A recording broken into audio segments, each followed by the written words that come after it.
тихонечко, очень сладенько спит уже.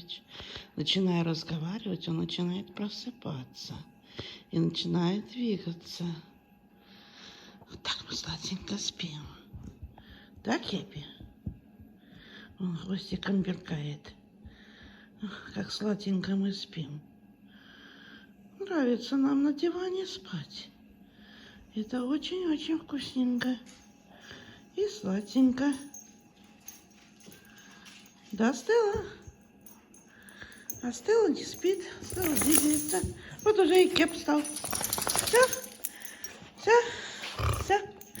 Это потому, что я начала говорить. Вот они, мои любимки.